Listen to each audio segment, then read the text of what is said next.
Goddag og velkommen. Den skaldede kok. Den skaldede kok.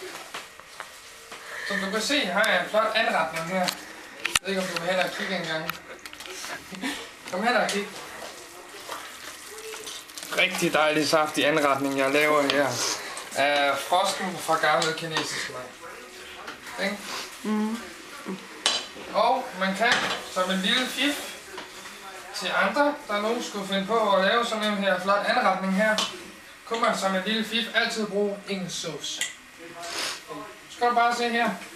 Du lige kigger på maden, hvor dejligt den kommer til at se ud, når der kommer engelsk sauce på, ikke? Rigtig dejligt, men det er noget af det bedste, man kan gøre ved al slags mad. Hvis det smager for dårligt, eller det er 2 års løbet i tid eller noget, så putter du engelsk sauce på, så virker det. Kan jeg garantere dig for. Det ødelægger alt skidt og røg. Og du bliver højt syg nu. Der er god anbefaling til lægerne også. Tilbyd sine klienter en gang af det her. Så brækker de. Opskriften er meget nem. Hvis du holder en fødselsdag, bestil lidt kinesisk mad. Lad være det hele selvfølgelig, så har du ikke noget at fryse ned. Så fryser du en masse ned, som du bare blander sammen. Og når så er gået de der til 15 år der, det er gæret længe nok i fryseren, skal det bare op i en gryde, og så skal det bankes på 100 gange indtil det tøder ordentligt op. Så putter du simpelthen bare noget salt og peber i, og noget engelsk sauce. Så virker det kraftedeme. Det er let. Kan du bare se lige om lidt, så er maden færdig. Nu er jeg til, at der hedder en gang det lidt. lidt. Jeg er ved at smage til. Okay. Det er ved at virke nu. Dejligt.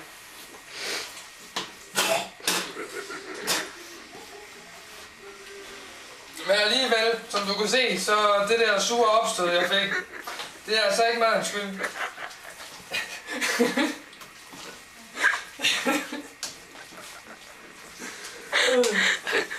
Det er en dejlig anretning. Og til det færdige resultat putter man kakaopulver på. Det giver en rigtig god eftersmag. Skal det gøre du ikke? Kom her og se vores flotte mad her. Men det skal jeg bruge til... Kakaopulver. Det skal jeg bruge til chokoladekage. Og fordi Det skal jeg også bruge til chokoladekage. kakaopulveren kan godt blive lidt stærk, så derfor vaniljesukker. For at lemre smagen lidt. Nej! Godt. Som du kan se, så skriger kvinderne i huset, ikke?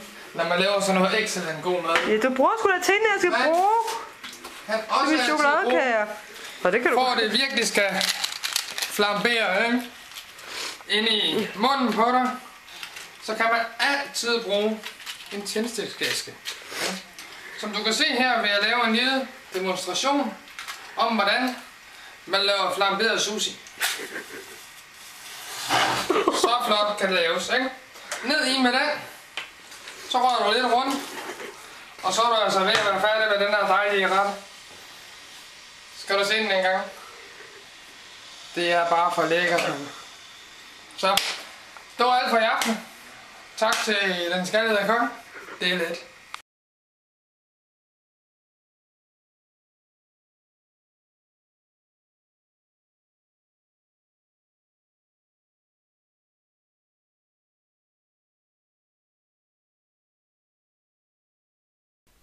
Og husk, næste serie af Den Skaldede Kok, det er let, kan ses igen, når han selvfølgelig gider lave en ny. Bye!